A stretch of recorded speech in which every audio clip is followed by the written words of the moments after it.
Hi ಸ್ನೇಹಿತರೆ, ಎಲ್ರಿಗೂ ನಮಸ್ಕಾರ. ಇವತ್ತು ವಿಡಿಯೋ ಮಾಡ್ತಿರೋ ವಿಚಾರ ಏನಪ್ಪಾ ಅಂತಂದ್ರೆ ಆಪರೇಷನ್ ಸಿಂಧೂರ್.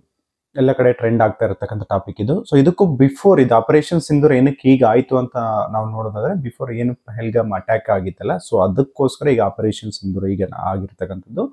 ಆಪರೇಷನ್ ಸಿಂಧೂರ್ ಇಷ್ಟು ಸಡನ್ ಆಗಿ ಹೇಗಾಯ್ತು ಅಂತಂದ್ರೆ, ಇಂಡಿಯಾದಾದ್ಯಂತ ಒಂದು ಪ್ರೆಸ್ ರಿಲೀಸ್ ಆಗುತ್ತೆ. ಏನಂತಂದ್ರೆ ಮೇ 7ಗೆ ಮೊಕ್ ಡ್ರಿಲ್ ಇರುತ್ತೆ ಅಂತ ಹೇಳ್ಬಿಟ್ಟು ಒಂದು ಪ್ರೆಸ್ ರಿಲೀಸ್ ಸೂಚನೆಯನ್ನ ಕೊಟ್ಟಿರ್ತಾರೆ.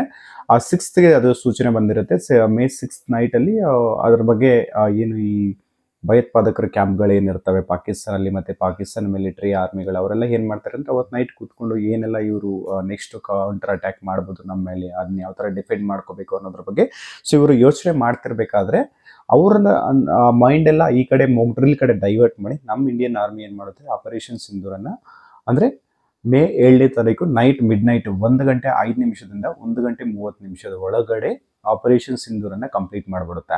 ಸೊ ಇಲ್ಲಿ ಬಂದ್ಬಿಟ್ಟು ಯಾವುದೇ ನಾಗರಿಕರನ್ನ ಆಗಿರ್ಬೋದು ಅಥವಾ ಪಾಕಿಸ್ತಾನ ಮಿಲಿಟರಿ ಬೇಸ್ ಆಗಿರ್ಬೋದು ನಾವು ಟಾರ್ಗೆಟ್ ಮಾಡಿಕೊಂಡು ಆಪರೇಷನ್ ಮಾಡೋದಿಲ್ಲ. ನಮ್ದು ಓನ್ಲಿ 9 ಲಾಂಚ್ ಪ್ಯಾಡ್ಗಳು ಅಂದ್ರೆ 9 ಟಾರ್ಗೆಟ್ ಪ್ಲೇಸ್ಗಳನ್ನ ಇಟ್ಕೊಂಡು ಸೊ ನಾವು ರಫೇಲ್ ಯುದ್ಧ ವಿಮಾನದಿಂದ ಅವುಗಳನ್ನ ಹೊಡಿತೀವಿ ಅಂತ. ಅಂದ್ರೆ ಭಯೋತ್ಪಾದಕರ ಉಗ್ರ ನೆಲೆಗಳನ್ನ ಮತ್ತೆ ಅವ್ರ ಲಾಂಚ್ ಪ್ಯಾಡ್ಗಳನ್ನಾಗಿರ್ಬೋದು, ಅದಾದ್ಮೇಲೆ ಅವರ ಹೆಡ್ ಕ್ವಾರ್ಟರ್ಸ್ಗಳಾಗಿರ್ಬೋದು, ಅವ್ರ ಟ್ರೈನಿಂಗ್ ಸ್ಕೂಲ್ಗಳು ಏನಿರ್ತವೆ ಸೊ ಅವುಗಳನ್ನ ಟಾರ್ಗೆಟ್ ಆಗಿ ಇಟ್ಕೊಂಡು ಪ್ರಿಸೈಸ್ ಆಗಿ ಅವುಗಳ ಮೇಲೆ ಮಾತ್ರ ನಾವು ಟಾರ್ಗೆಟ್ ಮಾಡಿ ಮಿಸೈಲ್ಗಳನ್ನ ಲಾಂಚ್ ಮಾಡಿ ಅವುಗಳನ್ನ ಹೊಡಿಸ್ ಮಾಡ್ತೀವಿ. ಅಂಡ್ ಮೋರೋವರ್ ಇಲ್ಲಿ ಇದಕ್ಕೂ ಬಿಫೋರ್ ಏನು 2 ಸಲ ಅಟ್ಯಾಕ್ ಆಗಿತ್ತು, ಉರಿ ಆಗಿರ್ಬೋದು, ಅದಾದ್ಮೇಲೆ ಬಾಲಾಕೋಟ್ ನಾವು ಏನು ಏರ್ ಸ್ಟ್ರೈಕ್ ಮಾಡಿರ್ತೇವೆ ಅದಕ್ಕೂ ಕಂಪೇರ್ ಮಾಡ್ಕೊಂಡಿದೀವಿ ಅಂತಂದ್ರೆ ಈಗೇನು ಆಪರೇಷನ್ ಸಿಂಧೂರ್ ಅಂತದಿಲ್ಲ ಅದಕ್ಕಿಂತ ಇದು 10 ಪಟ್ಟು ಜಾಸ್ತಿ ಅಂತಾನೆ ಹೇಳ್ಬೋದು. ಯಾವ ರೀತಿ ಅಂತಂದ್ರೆ ಈಗೇನು ಉರಿ ಅಟ್ಯಾಕ್ ನಾವೇನೇನ್ ಮಾಡ್ತೀವೋ ಅದು ಆರ್ಮಿ ಅನ್ನೋದು LOC ಏನಿದೆ, ಲೈನ್ ಆಫ್ ಕಂಟ್ರೋಲ್, ಅದಕ್ಕಿಂತ 1-2-3 ಕಿಲೋಮೀಟರ್ ಅಲ್ಲಿ ಹೋಗ್ಬಿಟ್ಟು ಅಲ್ಲಿರ್ತಕ್ಕಂಥ ಲಾಂಚ್ ಪ್ಯಾಡ್ಗಳನ್ನ ಉಡೀಸ್ ಮಾಡಿ ಲಾಂಚ್ ಪ್ಯಾಡ್ಗಳನ್ನ ಬಂದಿದ್ರು. ಅದಾದ್ಮೇಲೆ ಬಾಲಾಕೋಟ್ ಆದ್ಮೇಲೆ ಅದು ಅಷ್ಟೇ 1-2-3 ಕಿಲೋಮೀಟರ್ LOC ಅಲ್ಲಿ ಒಳಗಡೆ ಇರ್ತಕ್ಕಂಥ ಏರ್ ಸ್ಟ್ರೈಕ್ ಮಾಡಿರ್ತಕ್ಕಂಥದ್ದು. ಇದು ಯಾವ ತರ ಅಟ್ಯಾಕ್ ಅಂತಂದ ಹೇಳಿದ್ರೆ ಇದು LOC ಪಕ್ಕದಲ್ಲಿ ಇರೋದಲ್ಲ, ಇಡೀ ಪಾಕಿಸ್ತಾನ ಒಳಗಡೆನೆ ಹೋಗಿ ಅದೇನು ಪಂಜಾಬ್ ಪ್ರಾಂತ್ಯ ಏನಿರುತ್ತಲ್ಲ ಅಲ್ಲಿರ್ತಕ್ಕಂಥ ಲಾಂಚ್ ಪ್ಯಾಡ್ಗಳ ಮೇಲೆ ಅಲ್ಲಿ ಏನು ಭಯೋತ್ಪಾದಕರ ತಾಣಗಳಿರ್ತವೆ, ಅಲ್ಲೇನು ಟ್ರೈನಿಂಗ್ ಸ್ಕೂಲ್ಗಳಿರ್ತವೆ, ಅಲ್ಲೇನು ಅವ್ರದ್ದು ಲಾಂಚಿಂಗ್ ಸ್ಟೇಷನ್ಸ್ ಮತ್ತೆ ಅಲ್ಲೇನು ಹೆಡ್ ಕ್ವಾರ್ಟರ್ಸ್ಗಳು ಮತ್ತೆ ಅವ್ರದ್ದೇನು ಬಿಲ್ಡಿಂಗ್ಗಳಿರ್ತವೆ ಸೊ ಅವುಗಳನ್ನ ಹುಡಿಸ್ ಮಾಡಿರೋದು ಅಂತಾನೆ ಹೇಳ್ಬೋದು. ಅಂದ್ರೆ ಅವರ ಜಾಗದಲ್ಲಿ ಹೋಗಿ ಅವರನ್ನೇ ಹೊಡೆದು ಬಂದಿರೋದು, ಅಷ್ಟು ದೊಡ್ಡ ಅಟ್ಯಾಕ್ ಅಂತ. ಅದಕ್ಕೆ ಅದು ಒಂದು ಟ್ರೈಲರ್ ಅಂತಂದ್ರೆ ಇದು ಆಪರೇಷನ್ ಸಿಂಧೂರ್ ಅನ್ನೋದು ಒಂದು ಪಿಕ್ಚರ್ ಅಂತಾನೆ ಹೇಳ್ಬೋದು. ಆ ಲೆವೆಲ್ಗೆ ಇದು ಆಪರೇಷನ್ ಸಿಂಧೂರ್ ಅನ್ನೋದು ಆಗಿರುತ್ತೆ. ಬನ್ನಿ ಸ್ಟೆಪ್ ಬೈ ಸ್ಟೆಪ್ ನಿಮ್ಗೆ ಇದ್ರ ಬಗ್ಗೆ ಡೀಟೇಲ್ಸ್ ಕೊಡ್ತಾ ಹೋಗ್ತೇನೆ. For the first time in history Pakistan first time ಒಪ್ಕೊಂಡಿದೆ ಇಂಡಿಯಾ ನಮ್ಮ ಮೇಲೆ ಅಟ್ಯಾಕ್ ಮಾಡಿ ನಮಗೆ ಡ್ಯಾಮೇಜ್ ಆಗಿದೆ ಅಂತ ಹೇಳ್ಬಿಟ್ಟು. ನಾವಿಲ್ಲಿ ಪ್ರೆಸ್ ರಿಲೀಸ್ ಅಲ್ಲಿ ಕ್ಲಿಯರ್ ಆಗಿ ಮೆನ್ಷನ್ ಮಾಡಿದ್ವಿ, ನಾವು ಇಲ್ಲಿ ಯುದ್ಧ ಮಾಡ್ತಿರೋದು ಪಾಕಿಸ್ತಾನದ ಜೊತೆ ಅಲ್ಲ, ಇಲ್ಲಿ ಇಂಡಿಯಾ ವರ್ಸಸ್ ಉಗ್ರವಾದದ ಮಧ್ಯೆ ಇಲ್ಲಿ ಯುದ್ಧ ಅನ್ನೋದು ನಾಡ್ತಾ ಇರೋದು. ನಮಗೂ ಪಾಕಿಸ್ತಾನಕ್ಕೆ ಸಂಬಂಧ ಇಲ್ಲ. ನಾವಿಲ್ಲಿ ಪ್ರಿಸೈಸ್ ಆಗಿ ಅಲ್ಲೇನು ಉಗ್ರ ತಾಣಗಳಿರ್ತವೆ ಅವ್ರ ಇನ್ಫ್ರಾಸ್ಟ್ರಕ್ಚರ್ ಏನಿರುತ್ತೆ ಅದನ್ನ ಬೇಸ್ ಮಾಡ್ಕೊಂಡು ನಾವು ಟಾರ್ಗೆಟ್ ಮಾಡಿ ಇಲ್ಲಿ ಆಪರೇಷನ್ ಅನ್ನು ಮಾಡಿ ಮುಗಿಸಿರೋದಿಲ್ಲ. ಯಾವುದೇ ಆರ್ಮಿಗಾಗಿರ್ಬೋದು ಅಥವಾ ಅಲ್ಲಿರ್ತಕ್ಕಂಥ ಸಿವಿಲಿಯನ್ಸ್ ಆಗಿರ್ಬೋದು ಅವ್ರಿಗೆ ಯಾರಿಗೂ ತೊಂದರೆ ಆಗಿರೋದಿಲ್ಲ. ಅಂಡ್ ಈಗೇನು ಬೊಬ್ಬೆ ಹೊಡಿತಾ ಇರ್ತಾನಲ್ಲ ಪಾಕಿಸ್ತಾನ್ ಪ್ರಧಾನಿ ಮೊಹಮ್ಮದ್ ಶರೀಫ್ ಏನಿದಾನಲ್ಲ, ಸೊ ಅವನೇನ್ ಹೇಳ್ತಾನೆ ಅಂದ್ರೆ ಇದು ಆಕ್ಟ್ ಆಫ್ ಬಾರ್ ಅಂತ ಹೇಳ್ಬಿಟ್ಟು ಹೇಳ್ತಾನೆ. ಅಂಡ್ ಅವರು ಸಿವಿಲಿಯನ್ಸ್ ಕೂಡ ಡ್ಯಾಮೇಜ್ ಆಗಿದೆ ಅಂತ ಹೇಳ್ತಾನೆ. ಅದಾದ್ಮೇಲೆ ಅವನು ಅವರು ಏನು ಮಿಲಿಟರಿ ಹೆಡ್ ಇದಾನಲ್ಲ ಮುನೀರ್, ಸೊ ಅಸೀಂ ಮುನೀರ್, ಅವ್ನು ಬಂದ್ಬಿಟ್ಟು ಅವ್ನು ಹೇಳೋ ಪ್ರಕಾರ 26 ಅವರ್ ಸಿವಿಲಿಯನ್ಸ್ಗೆ ಡೆತ್ ಆಗಿದ್ದಾರೆ ಈ ಆಪರೇಷನ್ ಇಂದ ಅಂತ ಹೇಳ್ಬಿಟ್ಟು ಹೇಳ್ತಾ ಇದ್ದಾರೆ.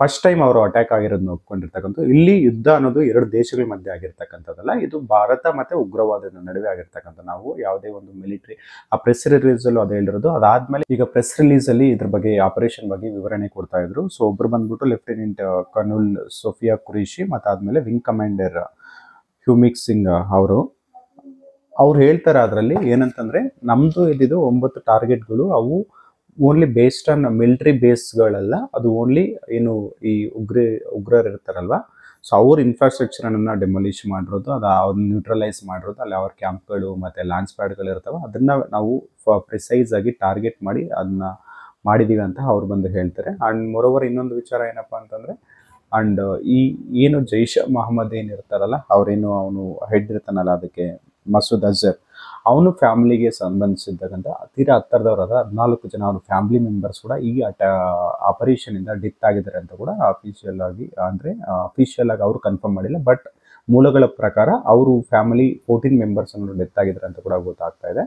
ಅಂಡ್ ಮತ್ತೊಂದು ವಿಚಾರ ಏನಪ್ಪಾ ಅಂತಂದ್ರೆ ಏನು ಆ ಉಗ್ರರು ಅಲ್ಲಿ ಅಟ್ಯಾಕ್ ಮಾಡಿ ನಮ್ಮ ಹೆಣ್ಮಕ್ಳ ಮುಂದ್ಗಡೆನೆ ಅವ್ರ ಹಸ್ಬೆಂಡ್ಸ್ನ ಕೊಂದ್ಬಿಟ್ಟು ಹೋಗಿ ನಿಮ್ಮ ಮೋದಿಗೆ ಹೇಳು ಅಂತ ಹೆಣ್ಮಕ್ಳ ಮೇಲೆ ಏನು ಪ್ರತಾಪ ಮಾಡಿದ್ರಲ್ಲ, ಸೊ ಅವ್ರಿಗೆ ನಮ್ಮ ಮೋದಿಯವ್ರು ಏನು ಮಾಡಿದ್ದಾರೆ ಅಂತಂದ್ರೆ ಹೆಣ್ಮಕ್ಳ ಮುಖಾಂತರನೇ ಪಾಕಿಸ್ತಾನಗಾಗಿರ್ಬೋದು, ಅವ್ರ ಉಗ್ರಗಾಮಿಗಳೇ ಅಲ್ಲೇನೋ ಉಗ್ರವಾದಿಗಳಿಗೆ ಆಗಿರ್ಬೋದು, ಅಲ್ಲಿ ಕ್ಯಾಂಪಲ್ಲಿ ಇರ್ತಕ್ಕಂಥ ಮಿಲಿಟರಿಗೆ ಎಲ್ರಿಗೂ ಇಬ್ಬರು ಹೆಣ್ಮಕ್ಳ ಮೂಲಕ ಉತ್ತರವನ್ನು ಕೊಟ್ಟಿರೋದು ಅಂತಾನೆ ಹೇಳ್ಬೋದು. ಸೊ ಅದು ಒಬ್ರು ಕನುಲ್ ಕುರೇಶಿ ಅವರು, ಸೋಫಿಯಾ ಕುರೇಶಿ ಅವರು, ಮತ್ತೊಬ್ರು ವಿಂಗ್ ಕಮಾಂಡರ್ ಹ್ಯೂಮಿಕ್ ಸಿಂಗ್ ಅವ್ರ ಮೂಲಕ ಉತ್ತರ ಕೊಟ್ಟಿದ್ದಾರೆ ಅಂತಾನೆ ಹೇಳ್ಬೋದು.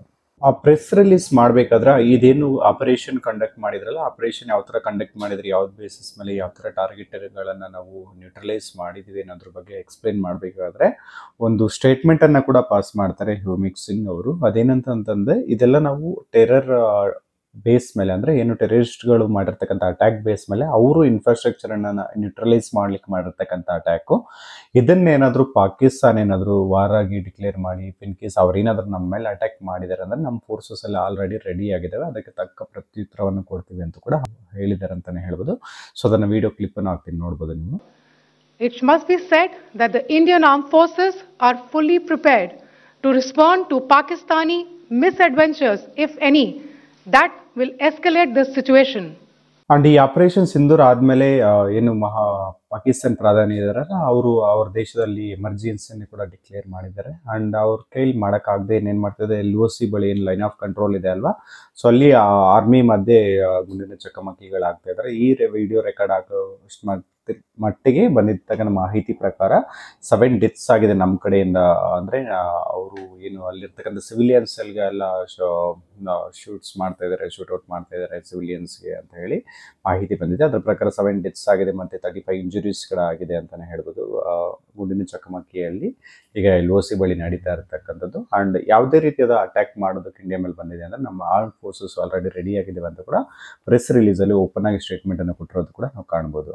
ಆ್ಯಂಡ್ ಈ ಏನು ಆಪರೇಷನ್ ಸಿಂಧೂರ್ ನಾವು ಕಂಡಕ್ಟ್ ಮಾಡಬೇಕಾದ್ರೆ ಫ್ಯೂ ದೇಶಗಳಿಗೆ ನಾವು ಮೊದಲು ಇನ್ಫಾರ್ಮೇಷನ್ ಕೊಡೋದು, ಅಮೆರಿಕ ಮತ್ತು ಇನ್ನೊಂದಷ್ಟು ದೇಶಗಳಿಗೆ ಇಂಡಿಯಾ ಅನ್ನೋದು ಮೊದಲೇ ಡೀಟೇಲ್ಸನ್ನು ಕೊಟ್ಟಿರುತ್ತೆ. ಆ್ಯಂಡ್ ಇದ್ರ ಪ್ರಕಾರ ಈ ಅಟ್ಯಾಕ್ ಆದಮೇಲೆ ಕೆಲವೊಂದು ಅಷ್ಟು ರಾಷ್ಟ್ರಗಳು ಕೂಡ ಇದ್ರ ಬಗ್ಗೆ ಅಭಿಪ್ರಾಯಗಳನ್ನು ಪಟ್ಟಿದ್ದಾವೆ. ಆ್ಯಂಡ್ ಟ್ರಂಪ್ ಅವರು ಕೂಡ ಇದನ್ನು ಪ್ರೆಸ್ಸಲ್ಲಿ ಕ್ವಶನ್ ಕೇಳಬೇಕಾದ್ರೆ ಸೊ ಅವರು ಕೂಡ ಹೇಳ್ತಾರೆ, ಇದು ಸುಮಾರು ಡೆಕೆಡ್ಸ್ಗಳಿಂದ ಎರಡು ದೇಶಗಳ ಮಧ್ಯೆ ಯುದ್ಧ ಅನ್ನೋದು ಇರ್ತಕ್ಕಂಥದ್ದು. ಆ್ಯಂಡ್ ಆದಷ್ಟು ಬೇಗ ಇದು ಕ್ಲಿಯರ್ ಆಗಲಿ, ಮುಗೀಲಿ ಅಂತ ಕೂಡ ಅವರು ಹೇಳಿರ್ತಾರೆ. ಆ್ಯಂಡ್ ನಮಗೆ ಏನು ಸ್ಟ್ಯಾಂಡರ್ಡ್ ಸ್ಟೇಟ್ಮೆಂಟ್ಗಳು ಫ್ಯೂ ಕಂಟ್ರಿಗಳು ಕೊಟ್ಟಿದ್ದಾವೆ, ಫ್ರಾನ್ಸ್ಗೆ ಮತ್ತು ಇದೇನು ಎರಡೂ ಕಡೆಯಿಂದ ಸಮಯವನ್ನು ಕಳ್ಕೊಬೇಡಿ, ಶಾಂತಿಯನ್ನು ಪಾಲಿಸಿ ಅಂತ ಯುನೈಟೆಡ್ ನೇಷನ್ಸ್ ಹೇಳಿದರೆ, ಮತ್ತು ನಮ್ಮದೇನು ರಷ್ಯಾ ಫ್ರೆಂಡ್ಲಿ ಕಂಟ್ರಿ ಇದೆ ಅಲ್ಲ, ಸ್ಟ್ಯಾಂಡರ್ಡ್ ಸ್ಟೇಟ್ಮೆಂಟ್ ಕಂಡಿದೆ. ಆ್ಯಂಡ್ ಇಸ್ರೇಲ್ ದೇಶ ಏನು ಇದೆ ಅಲ್ವಾ, ಸೊ ಅದು ಬಂದ್ಬಿಟ್ಟು ಸ್ಟ್ಯಾಂಡರ್ಡ್ ಆಗಿ ನಮ್ಮ ಕಡೆನೇ ನಿಂತ್ಕೊಂಡು ಮಾತಾಡಿದೆ.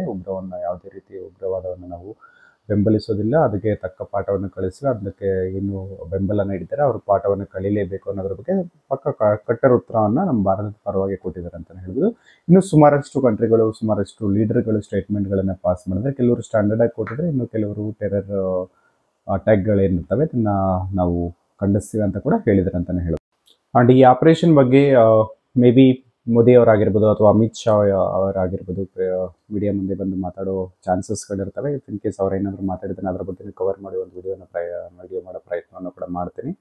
ಆ್ಯಂಡ್ ಇದಿಷ್ಟು ಆಪರೇಷನ್ ಸಿಂಧೂರ್ ಬಗ್ಗೆ ಮಾಹಿತಿ ಆಗಿತ್ತು. ಆ್ಯಂಡ್ ಇದಾದಮೇಲೆ ಪಾಕಿಸ್ತಾನ ಯಾವ ಥರ ಇದನ್ನ ಕೌಂಟರ್ ಅಟ್ಯಾಕ್ ಮಾಡ್ತಾರೆ ಅನ್ನೋದ್ರ ಬಗ್ಗೆ ಅವ್ರ ಹತ್ರ ನ್ಯೂಕ್ಲಿಯರ್ ವೆಪನ್ಸ್ಗಳಿದ್ದಾವೆ. ನಾವು ಯಾವಾಗಲೂ ಒಂದು ಸರ್ಜಿಕಲ್ ಸ್ಟ್ರೈಕ್ ಅಂತ ಮಾಡಿದ್ದೀವಿ ಅಂದರೆ, ಸೊ ಅದನ್ನು ನ್ಯೂಕ್ಲಿಯರ್ ವೆಪನ್ಸನ್ನು ಯೂಸ್ ಮಾಡ್ಕೊಂಡು ಅವ್ರು ಅಟ್ಯಾಕ್ ಮಾಡ್ತಾರೆ ಅಂತ ಹೇಳಿಕ್ಕೆ ಬರೋದಿಲ್ಲ. ಯಾಕಂತಂದರೆ ಇಲ್ಲಿ ನಾವು ಯಾವುದೇ ಒಂದು ಕಂಟ್ರಿ ಮೇಲೆ ಅಟ್ಯಾಕ್ ಮಾಡಿರೋದಲ್ಲ, ಮಿಲಿಟರಿ ಬೇಸ್ ಮೇಲೆ ಮಾಡಿರೋದಲ್ಲ, ಇದು ಒಂದು ಟೆರರ್ ಏನು ಗ್ರೂಪ್ಸ್ ಇರ್ತಾವಲ್ಲ, ಸೊ ಅದನ್ನು ಇನ್ಫ್ರಾಸ್ಟ್ರಕ್ಚರನ್ನು ಅವರನ್ನು ಉಡಿಸ್ ಮಾಡಲಿಕ್ಕೆ ಮಾಡಿರ್ತಕ್ಕಂಥ ಒಂದು ಆಪರೇಷನ್, ಒಂದು ಸರ್ಜಿಕಲ್ ಸ್ಟ್ರೈಕ್ ಅಂತಲೇ ಹೇಳ್ಬೋದು.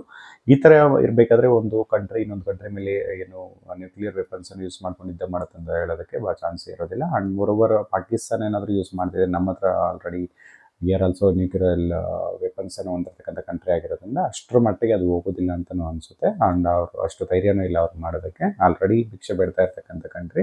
ಸೊ ಇದಿಷ್ಟು ಆಪರೇಷನ್ ಸಿಂಧೂರ್ ಬಗೆಗಿನ ಮಾಹಿತಿ ಆಗಿತ್ತು. ನೀವಿನ್ನೂ ನಮ್ಮ ಚಾನಲ್ನ ಸಬ್ಸ್ಕ್ರೈಬ್ ಮಾಡ್ಕೊಂಡಿಲ್ಲ ಅಂತ ದಯವಿಟ್ಟು ಕ್ರಿಯೇಟಿವ್ ಕೋದಂಡ ಚಾನಲ್ಗೆ ಸಬ್ಸ್ಕ್ರೈಬ್ ಮಾಡ್ಕೊಳ್ಳಿ. ಪಕ್ಕದಲ್ಲಿರೋ ಬೆಲ್ ಐಕನ್ನ ಪ್ರೆಸ್ ಮಾಡೋ ಮೂಲಕ ನೋಟಿಫಿಕೇಶನ್ ಎನೇಬಲ್ ಮಾಡ್ಕೊಳ್ಳಿ. ಮುಂದಿನ ವಿಡಿಯೋದಲ್ಲಿ ಸಿಗೋಣ. ಧನ್ಯವಾದಗಳು ಸ್ನೇಹಿತರೆ.